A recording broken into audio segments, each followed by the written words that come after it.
of the broader forces at work that threaten health in our communities for all of us, but for some of us more than others. So I just wanted to acknowledge that for once, COVID is probably not on the top of people's minds today, and rightly so, and to acknowledge that, of course, people are moved to want to speak and to want to gather in solidarity and in protest, and we certainly honor and respect that right. As we know, large gatherings do pose a risk in any epidemic, but certainly where we stand today with the state of COVID-19 spread in our communities, knowing that we have community spread, we just want to, again, encourage folks who may be gathering to please just be mindful of the risk, and that risk can be reduced, certainly not eliminated, but reduced by social distancing and wearing masks, and we fully recognize how difficult that would be in a situation like this. But again, just quite a heavy day on many levels for so many. With that, into the daily data brief for COVID. Globally, as of this morning, there were more than 5.7 million cases and 356,000 deaths around the world.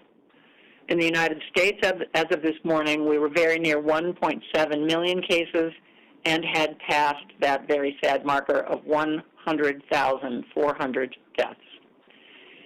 Here in Minnesota, we added another 493 confirmed cases yesterday, bringing our total to 22,947. I will note that that daily increase of 493 continues another string of 5 days in a row of reducing case counts, which we had seen last week as well until we saw a rather dramatic uptick. So it's just notable to see how the pattern is going up and down, but that we do have periods of decline in our numbers, which is a good sign. Unfortunately, we also had 35 reports of deaths from COVID-19 yesterday, 35 more of our family members, friends, and neighbors, bringing our total of deaths to 967 in Minnesota.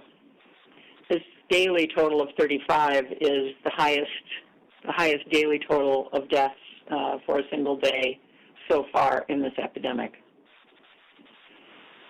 Of those deaths, 16 of them were in Hennepin County, 7 in Ramsey, 5 in Dakota, 4 in Anoka, 1 each in Benton, Itasca, and St. Louis.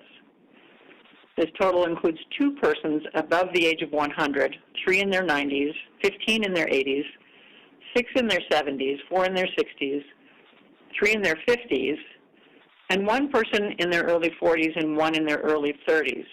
And at this point in time, there are no known underlying health conditions reported for the 2 individuals in their 30s and 40s. There are currently 606 patients in the hospital, 242 of them in the ICU, with a net change of an additional 8 in hospital total, but a reduction of 18 in ICU beds. I'd like to just mention that today's case total of 493 was in the context of the highest daily volume of tests that we have been able to yet report, 8,676. Much of the increase today is from what we believe is the final processing of the mobile testing at the armories over the holiday weekend.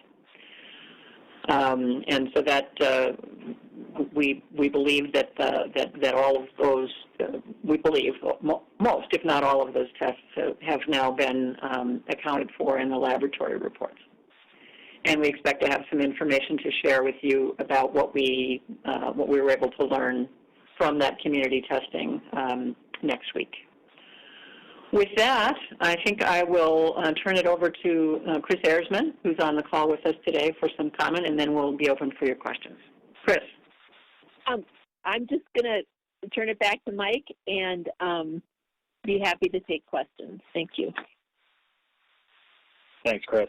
We will open it up for questions now. As always, we ask that reporters limit their questions to one primary question and one follow-up so we can get through as many as possible, and also try to limit the questions for each outlet so we can get to as many different outlets with their questions as possible. With that, operator, we're ready to take questions. Thank you. Ladies and gentlemen, as a reminder, if you would like to ask a question, please press star, then the number 1 on your telephone keypad. Your first question comes from the line of Emily Havoc with KRIS 11. You may now ask your question. Hey, Jan and Chris. Thank you for taking my question. Just following up on questions about COVID cases among children in Minnesota, and then, a high percentage of those being children of color. Do you have any more info you can share today about any outbreaks that you might be seeing among kids and where those cases are coming from and what the numbers are like today? Thanks. Chris, can you address that? Yep, we are seeing cases in children, and if we look at cases in the under 20 age group, it represents about 25% of our cases. We've had 397 from birth to age 5 and 1,536 from 6 through 19. So we are seeing cases in children, but it is a much smaller proportion of our overall cases. We're tending to see, obviously, many more in older adults because that's where we focused our testing. We have seen some cases or clustering of cases in children, sometimes related to child care, but that is not, I guess, unexpected just because of the gathering together. We know that child care are following our guidance in terms of limited group size and things like that, but even with that, we have seen some cases. As I indicated, the proportion of cases that we're seeing in children is very small relative to the total number of cases. Thank you, Chris. And can you share any information, about where those outbreaks are? But if not, can you tell us if parents and families have been informed if there are cases at their child care? Yes, you're probably aware of the fact that, we talked about situations with manufacturing or with long-term care, and so we have teams at the department that are working in each of these areas, and so we have a team that's working with schools and child care, and so that team, in conjunction with local public health, in wherever we're seeing a situation, is working with the facility. And so, yes, they work to do interviews to look at how transmission may have occurred, and as part of that process, parents are made aware of the situation. Your next question comes from the line of Jeremy Olson from Star Tribune. You may now ask your question. Hi, Commissioner. I just wanted to get you to put where we're at with this pandemic in context with the nation. You talk so often about our state numbers, but I'm wondering how often you look at our position compared to other states. When it comes to testing cases and deaths, how are we doing? Are we doing better, worse? What's your thought on that? Well, thanks. It's a great question, and we do track that. We look frequently at how the shape of our curve compares with others, and generally, I think what you see is that the shape of the curve is. We had a longer period of quite slow growth.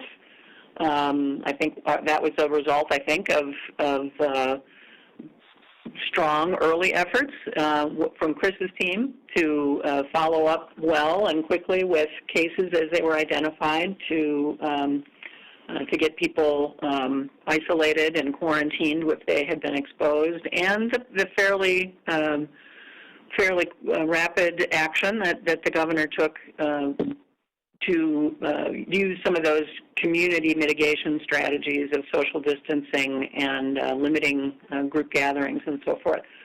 But we do see, even though we had a longer slow growth period than many, the slope of our curve as community spread began to take hold looks quite similar to other communities. Potentially of unknown duration. As we've said many a time, where we believe we're still climbing the curve. I've mentioned a couple times a couple of periods now that we've had of some stability for days at a time. So we don't know if this is sort of a mini plateau. We're actually in conversation right now about trying to assess various data points, but we think generally we're doing quite comparably with other communities. Chris, you want to add anything? No, I think that's good. If I may, as a follow-up, then what about testing? I mean, we made a pretty big deal about the U and Mayo partnership getting us up to 20,000. And I don't know if you have any thoughts on whether we're going to get to 20,000. I thought it was supposed to be at the end of May. I don't know if we're getting there. But also, it seems like other states are doing a pretty good job on testing, too, and may even be testing at a higher rate than us. How are we doing on that testing rate, I guess? Yeah, great question. We certainly do track that, and we have been, I think we are currently number 29 among the states in terms of testing on a per-population basis. But the goal that the governor has set, you're right. I mean, the Mayo and U and statewide partnership has a goal of creating the capacity for 20,000 tests per day in June. I think the governor had said he wanted to see us hitting 10,000 tests a day by the end of May, so we're very close to that. But the goal is, has been 20,000 in June.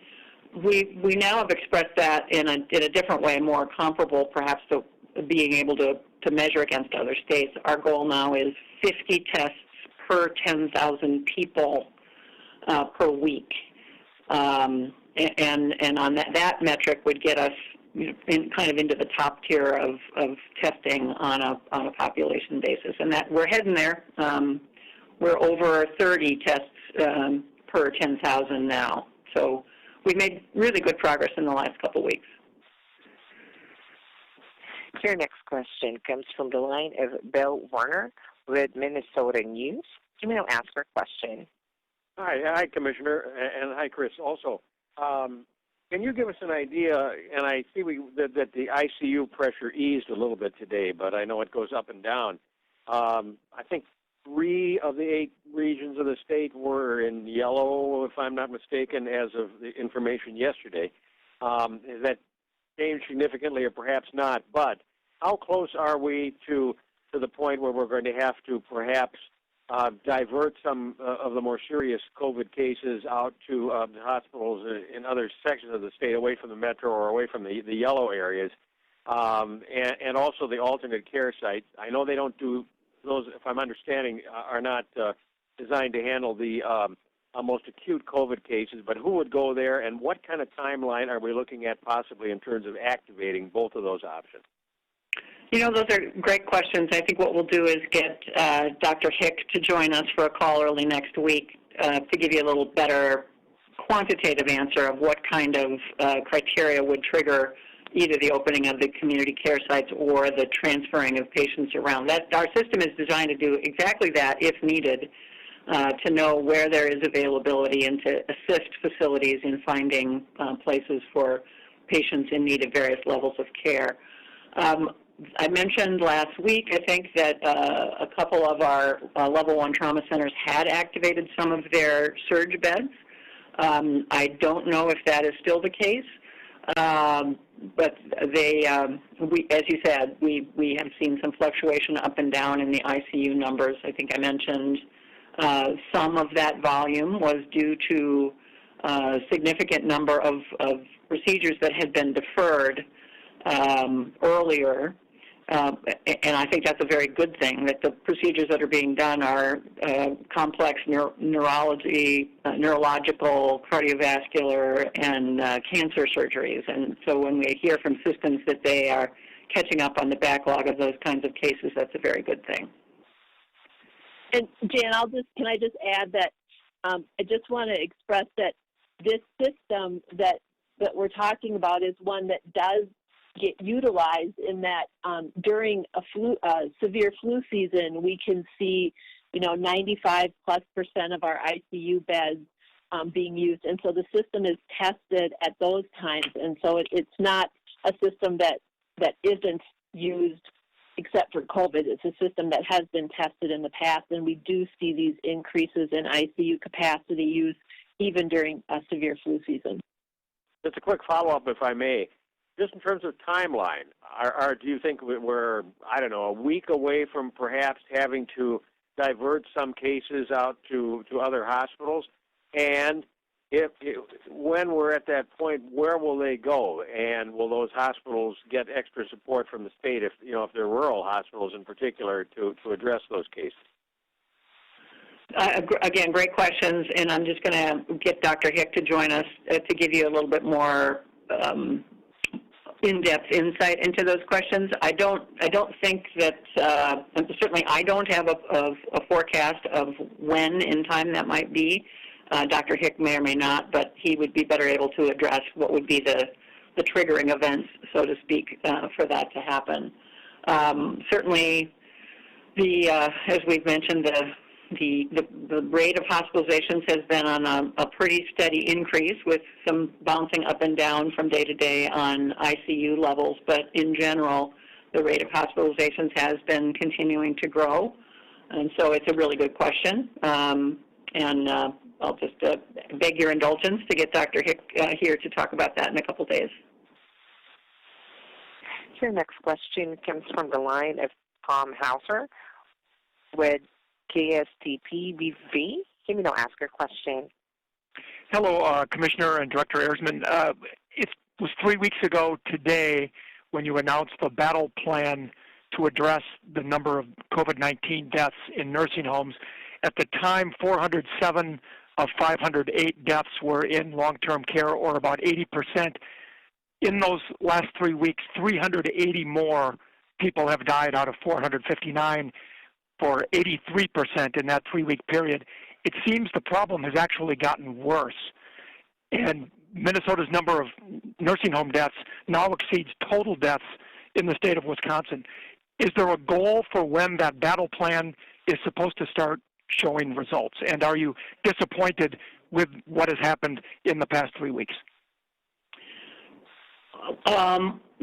Thanks, Tom. I think the focus on deaths is certainly understandable and is a very, very critical metric. But I think the point of the battle plan is not just is not solely measured around have we reduced the percentage of deaths. And I would need to dig into the last thing you cited there about our nursing home deaths being more than all of Wisconsin. I believe probably what you're looking at is the total of all congregate care systems and not just nursing homes. If you look at deaths from skilled nursing facilities only, which is the only thing the feds require to be reported, and which we believe most states are reporting, that comes down to 54% of our reported deaths. But we can get more into that data question later. But the other things that we're really looking at are the ability to prevent spread in these congregate care settings. How many times can we help facilities keep infection rates and keep cases in the very low range? It is still the case that over 50% of the, first of all, a fairly low percentage of facilities have any cases at all. Over half of those who have any cases have only one or two. And over half of those no longer have any. And so that, too, is a measure of success, how well are facilities able to manage cases, and how good a job are we doing supporting them in doing that. And then of the cases, because there definitely are facilities with larger number of cases, how successfully are they, and are we helping them to manage those and reduce those larger outbreaks. And among those with larger numbers of cases, fully a third of them have had no new cases in a week. So I would suggest that there are measures of success in the plan, and in terms of the number of folks from congregate care facilities who are dying of COVID, certainly those are large and concerning numbers.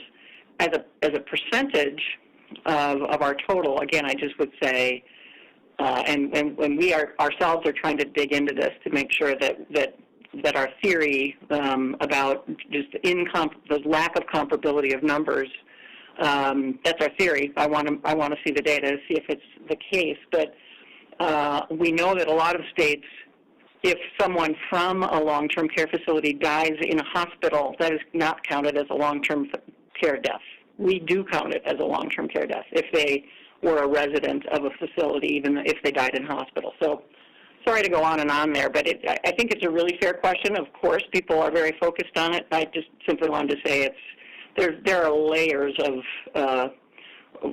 to be explored in what are the numbers and what are the measures of success. But I did want to point you to some of those success measures in control of outbreaks.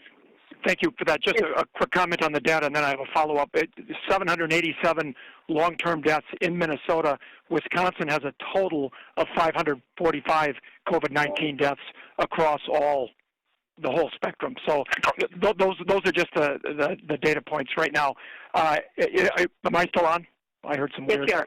So, yes, you are. Okay, a quick follow-up. Is the Department of Health going to require bar owners to keep logs of customers who come in for contact tracing purposes? I understand that's happening in hair salons. Is it going to be required that they keep logs in bars and restaurants? And if it is true, is that also going to be extended to churches and other businesses for contact tracing purposes? Thanks for the question. That is an important thing to clarify. We did say in the guidance that it would be a preferred practice for restaurants and bars to be taking reservations, but really that was more about controlling size of occupancy and avoiding people standing in lines trying to get in. To be clear, that they are not required to report those data to the state health department. It is and has been in the past a valuable source of information if there is an outbreak to be able to go back and find out who was there. That's a really helpful tool. But restaurants and bars are not required to report that to the health department on any routine basis, and the reporting of it is voluntary. And Jan, I'll just add that,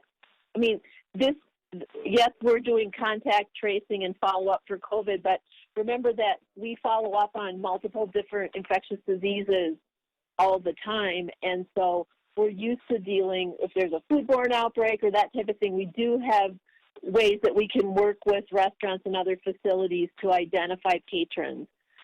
So just reminding people that this is something that we deal with regularly when we're not in COVID mode. Sure, Nick. This has been a WDIO News Special Report.